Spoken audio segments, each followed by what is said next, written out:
Salmos 41. Tem como título Oração por Cura, Salmos de Davi para o cantor mor. Bem-aventurado é aquele que atende ao pobre. O Senhor o livrará no dia do mal. O Senhor o livrará e o conservará em vida. Será abençoado na terra e tu não o entregarás à vontade de seus inimigos. O Senhor o sustentará no leito da enfermidade. Tu o restaurarás da sua cama da doença. Diz eu, Senhor, tem piedade de mim. Sara minha alma, porque pequei contra ti.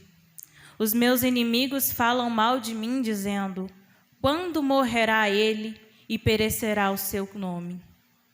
E se algum deles vem ver-me, fala coisas vãs, no seu coração amontoa a maldade. Saindo para fora, é disso que fala. Todos os que me aborrecem murmuram a uma contra mim.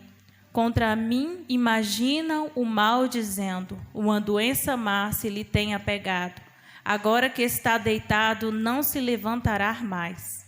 Até o meu próprio amigo íntimo, em quem eu tanto confiava, que comia do meu pão, levantou contra mim o seu calcanhar. Porém tu, Senhor, tem piedade de mim, e levanta-me, para que eu lhes dê o pago. Por isto conheço eu que tu me favoreces, que o meu inimigo não triunfa de mim. Quanto a mim, tu me sustenta na minha sinceridade, e me puseste diante da tua face para sempre. Bendito seja o Senhor Deus de Israel, de século em século. Amém e amém. Podem vos assentar? Aleluias. Glória a Deus.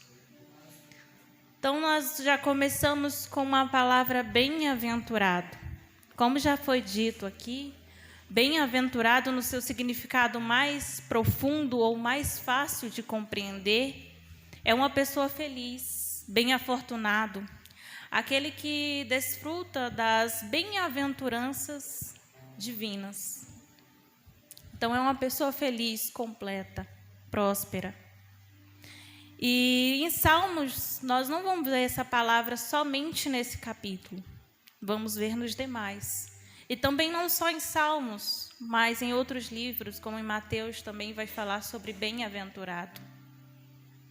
Então, lá em Mateus, capítulo 5, vai dizer: bem-aventurados que choram, bem-aventurados mansos, bem-aventurados que têm sede de justiça, bem-aventurados limpos de coração, dentre outros.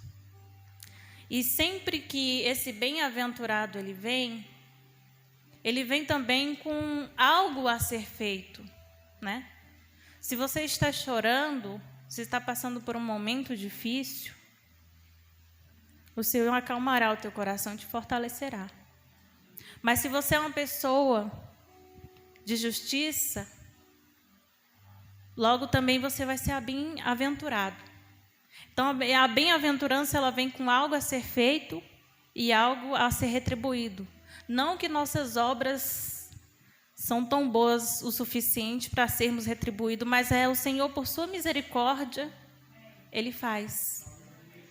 Então, quando fala que bem-aventurado é aquele que atende ao pobre, o Senhor o livrará no dia do mal. Sabe por quê? Porque o pobre hoje é aquele a quem não conhecemos, ou alguém próximo. Então, como que a gente pode ser alguém bem-aventurado porque somos justos, mas não podemos ser também aquele que atende ao pobre?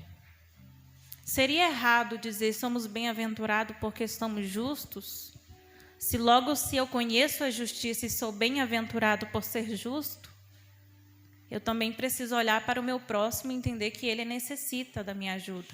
Isso também é justiça. Então, quando se fala de bem-aventurado no começo de Salmos, ele vem logo com uma gratificação àquele que atende ao pobre. Vai dizer: o Senhor o livrará e o conservará em vida, será abençoado na terra e tu não o entregarás à vontade dos seus inimigos. Versículo 3. O Senhor o sustentará no leito da enfermidade.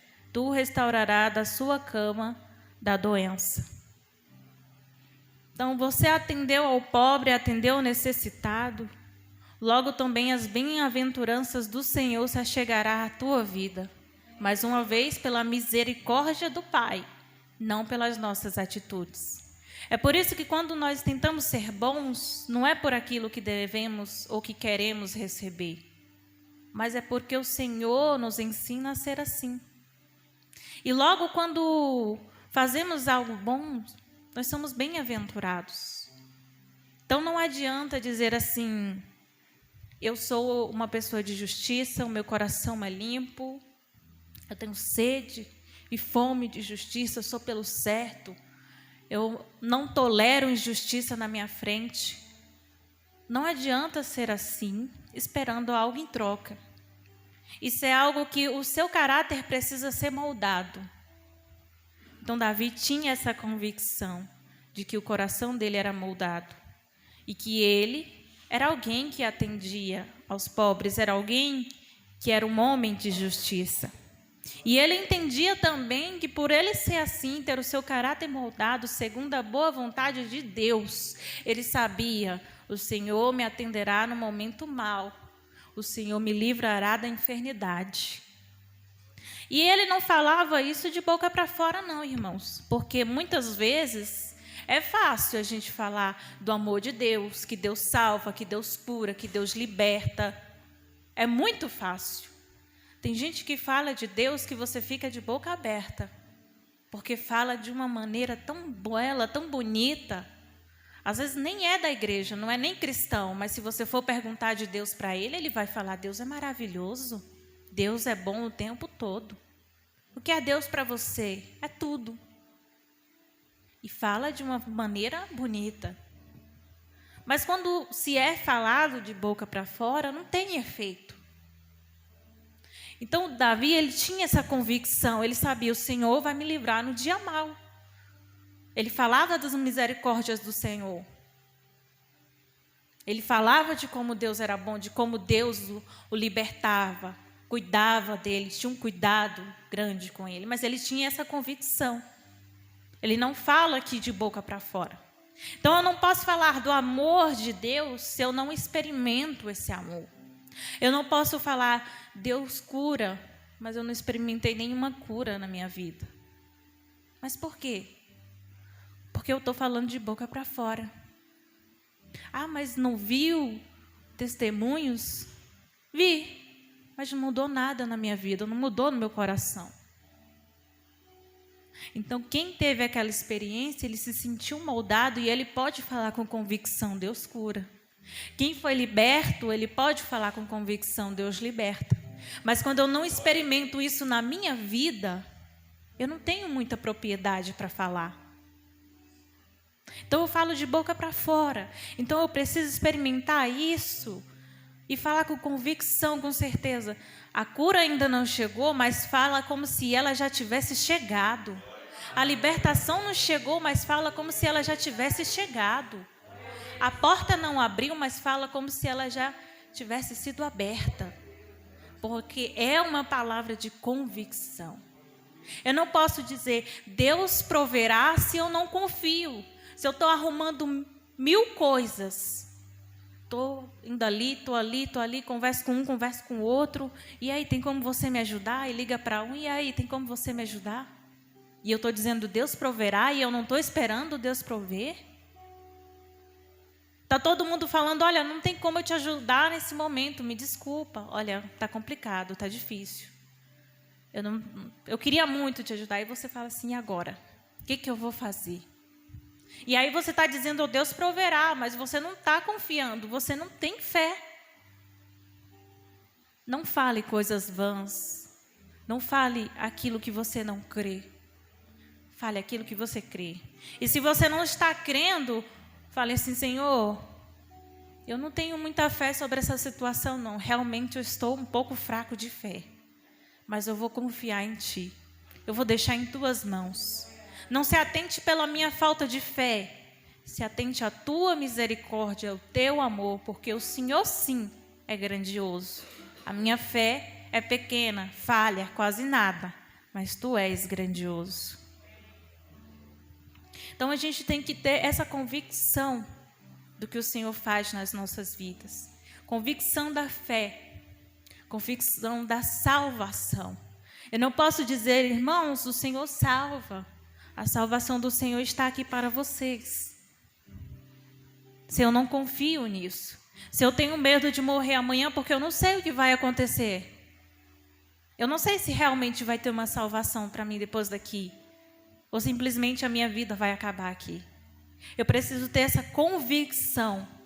Assim como Davi, ele tinha convicção. Ele falava como se o Senhor já tivera feito aquilo em sua vida. Ele falava como se ele já tivesse sido contemplado por aquilo que ele tinha pedido ao Senhor. E assim nós devemos fazer em nossas vidas. Agir como se o Senhor já tivesse nos contemplado com aquilo. E principalmente convicção da nossa sinceridade. Mas por que convicção da nossa sinceridade?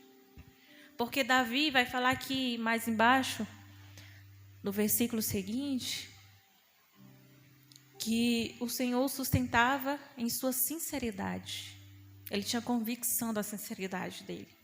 Convicção naquilo que ele falava no Senhor e convicção nas atitudes que ele tinha perante o Senhor. Quantos de nós podemos dizer que o Senhor nos sustenta na nossa sinceridade? Quantos de nós podemos dizer isso? Mas o Davi, ele falava isso com convicção. O Senhor me sustenta na minha sinceridade.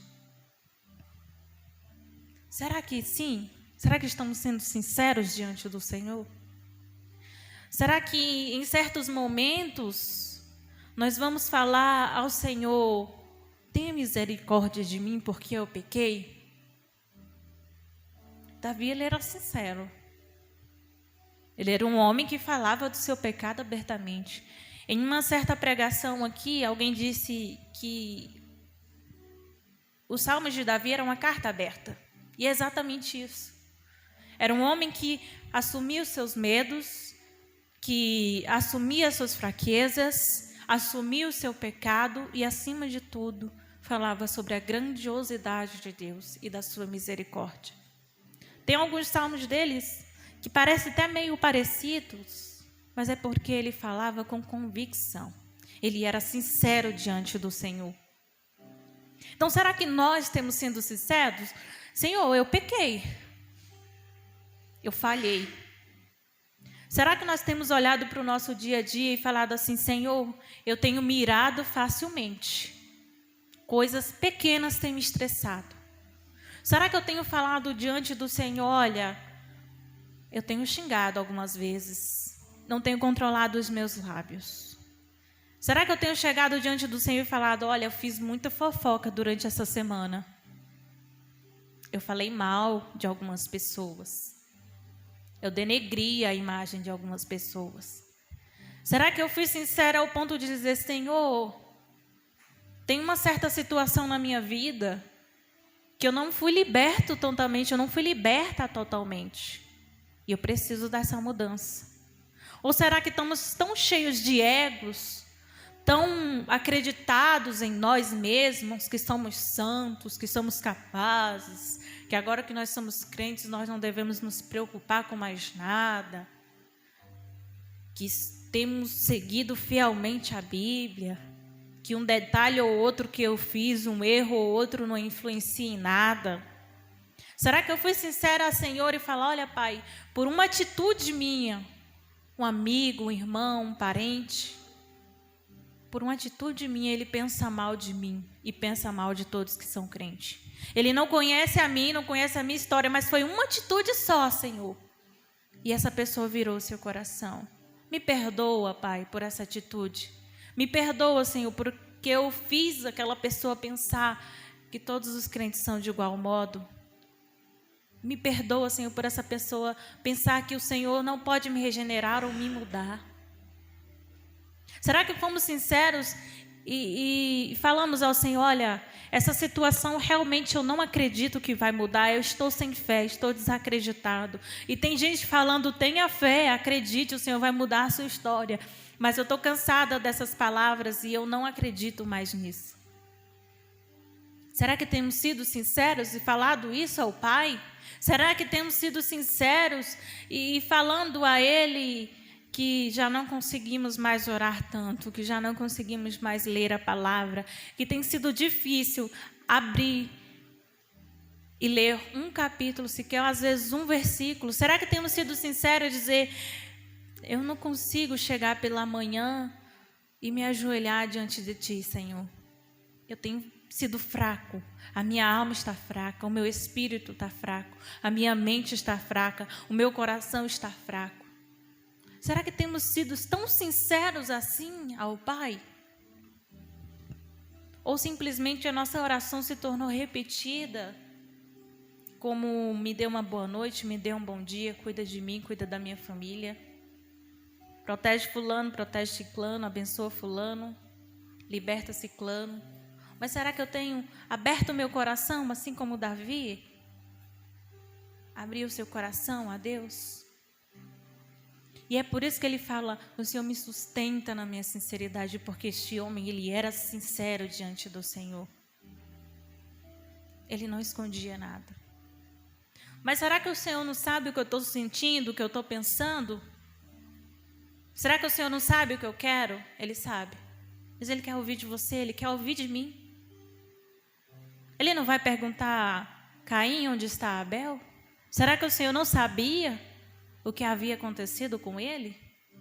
Sabia, mas o Senhor queria ouvir Caim falar do seu pecado. Será que o Senhor, quando vai se aproximando de Adão e ele escuta a voz e Adão se esconde, será que o Senhor não sabia onde estava Adão e ele pergunta, Adão, onde estás? Será que o Senhor não sabia? Será que o Senhor não sabia e pergunta a Adão por que ele se constrangeu em estar nu? Quem falou para ele que ele estava nu? Será que o Senhor não sabia que ele havia comido o fruto proibido, que ele pergunta, por acaso comestes do fruto proibido? Ele sabia, mas ele queria ouvir. E é isso que a gente precisa fazer diante do Senhor, é falar. Ele quer ouvir de você. E quando você se abre por completo e sem máscaras, você não precisa de máscaras diante do Senhor, porque Ele te conhece totalmente, desde o ventre da tua mãe, Ele te conhece. Eu preciso esconder de Deus? Eu não preciso. Senhor, eu estou envergonhado de tal ato. Fale ao Senhor. Senhor, ultimamente eu tenho deixado de acreditar em Ti. Você fala assim, não, meu Deus, não posso falar isso para Deus. Pode, porque Ele sabe que é isso que você está sentindo.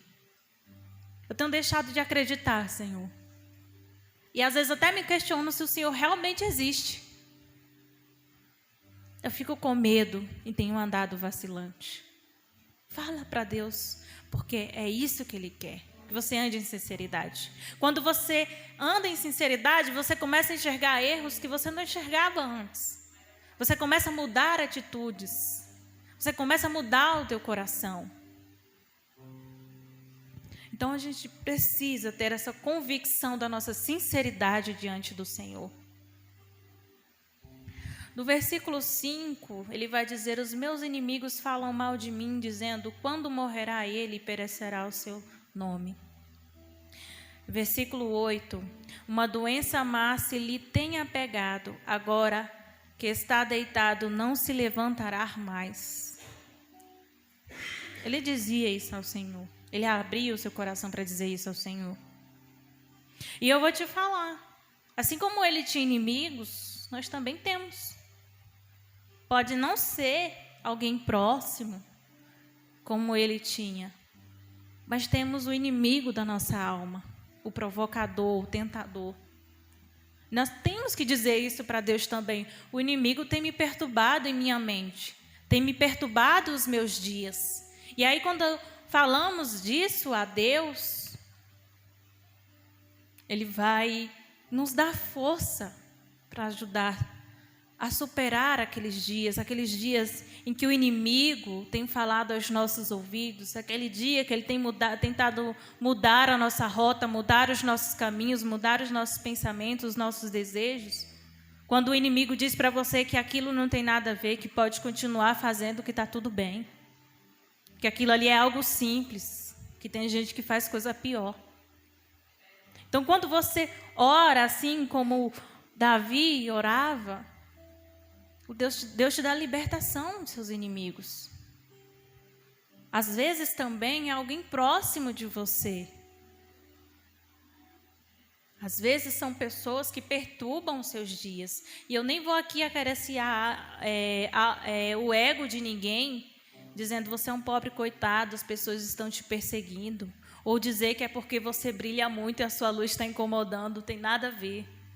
Mas realmente, às vezes, tem pessoas que nos perseguem, que nos provocam, que tentam tirar a nossa santa paz. Mas é isso, são os inimigos, nós também somos rodeados de inimigos. Nós também somos cercados por esses inimigos. Então, ele vai falar no versículo 9 que até o seu amigo íntimo. Ou seja, pessoas desejando o seu mal, dizendo que ele não se levantaria, que o seu nome iria perecer, que aquela doença má já havia lhe destruído. E é assim na nossa vida. Às vezes você está numa situação difícil e às vezes, em vez de palavra de apoio, tem pessoas que vêm com palavras que te entristecem. Vai dizer, essa situação aí realmente é difícil, não tem jeito não, é melhor largar, deixar para lá. Está muito complicado, está muito cansativo. Com palavras de desânimo. Muitas vezes você vai ser traído pela pessoa mais próxima de você. E é por isso que nós não devemos colocar a nossa confiança em homem nenhum. A nossa confiança não tem que estar em maridos, esposa, filhos, amigos, em advogados, em médicos, em juízes, mas em Deus acima de todas as coisas. Porque outrora alguém pode destruir a tua confiança, alguém pode te trair e vai machucar, vai ferir, vai doer. E vai chegar momentos, igual como a irmã Rayane falou, que você vai se sentir sozinho. E aí você vai dizer, não tem ninguém por mim, não tem ninguém que me ama, não tem ninguém que cuida de mim, não tem alguém com a palavra amiga, não tem quem me ajude no momento da necessidade. E você fala assim, estou sentindo que vou perecer. A sua vida perde o sentido, porque agora você não tem mais quem te ajude. Então, quando você põe a sua confiança nas pessoas, você automaticamente se destrói por completo. Porque nós temos aquilo de necessitar de pessoas, nós precisamos de palavras positivas, nós precisamos de uma palavra de confiança. Se não for alguém dizendo, vai, você consegue, você é capaz, vai dar certo, às vezes você não vai. Se não for alguém dizendo assim, você vai conseguir passar por essa situação, vai melhorar, vai dar certo, você se entristece. E você acaba achando que não vai dar certo. Então a sua confiança tem que estar em Deus. Porque até o seu amigo íntimo pode te trair. E vai doer, vai machucar. E você vai achar que não tem mais esperança. Mas tem, porque as mãos do Senhor estão estendidas, mas os teus olhos estão fechados. Os braços do Senhor estão abertos, mas os teus olhos continuam fechados. Por quê? Tua confiança está no homem. Estou com uma enfermidade. E o médico diz, não tem jeito. Você se entristece, se acolhe no seu canto e diz, darei a Deus aos meus familiares. Mas porque a tua confiança está na palavra de um homem. Estou com problemas e alguém diz assim, é melhor desistir, porque na minha vez eu fui tentar e não deu certo. E você só vai ter trabalho, só vai se cansar, perca de tempo. E você desiste, você fala, não vou dar continuidade. Porque a tua confiança está em homens. Não deve estar. Vou continuar indo à igreja porque A minha esposa vai, o meu esposo vai, os meus filhos vão. Aí se um para de ir, o outro para, porque a tua confiança está naquele que está ao teu lado, não em Deus. Então a nossa confiança ele tem que estar em Deus, porque Ele não trai, Ele não mente, Ele não se esconde. E no dia mau, ainda que ninguém esteja com você, Deus estará. Então nós temos que ter confiança nesse Deus. O mesmo Deus que dizemos que salva, que liberta, que cura, que está conosco, que nos ama, que não nos abandona. Mas aí no versículo 10 e 11, ele vai dizer: porém tu, Senhor, tem piedade de mim e levanta-me para que eu lhes dê o pago. Por isto conheço eu que tu me favoreces, que o meu inimigo não triunfa de mim. Satanás não vai triunfar de você, teus inimigos não vão triunfar. Aquela conversinha no teu trabalho, aquela guerra, aquela confusão, aquelas pessoas querendo passar por cima de você, não vai triunfar. Aquele familiar que vive falando mal de você, dizendo que você está com o nariz empinado, que você põe a sua Bíblia embaixo dos braços e parece que é o santo, que é todo metido, que diz que você vem na igreja e nada muda na tua vida, que do que adianta. Essas palavras não vão triunfar sobre você, porque Deus te guarda, porque Deus é contigo, porque o Senhor tem piedade de você e porque Ele te conhece na tua sinceridade. Então o Senhor, Ele cuida, Ele guarda, Ele vai dizer assim: ainda que falem tais palavras comigo, porém, tu, Senhor, tem piedade de mim. Ainda que estão falando, ainda que estão resmungando, ainda que estão julgando, o Senhor tem piedade de você e Ele cuida. Versículo 12 e 13. Quanto a mim, tu me sustenta na minha sinceridade e me puseste diante da tua face para sempre. Bendito seja o Senhor Deus de Israel, de século em século. Amém e amém. Glória a Deus. Então ele vai falar aqui da sua sinceridade, que o Senhor o sustenta em sua sinceridade. Assim como os Salmos de Davi é uma carta aberta, seja você uma carta aberta. Fale com Deus. Às vezes não precisa nem daquela oração que a gente se surpreende até de ouvir.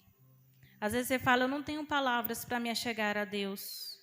Mas Ele quer a tua sinceridade, o teu coração aberto diante dEle, para que coisas comecem a mudar, situações comecem a mudar,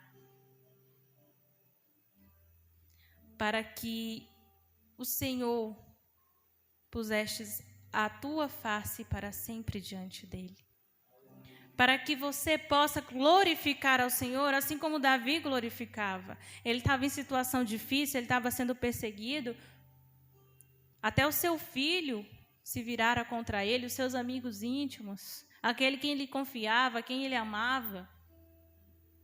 Mas assim, ainda assim, ele glorificava ao Senhor, ia dizer assim: bendito seja o Senhor Deus de Israel, de século em século. Amém e amém.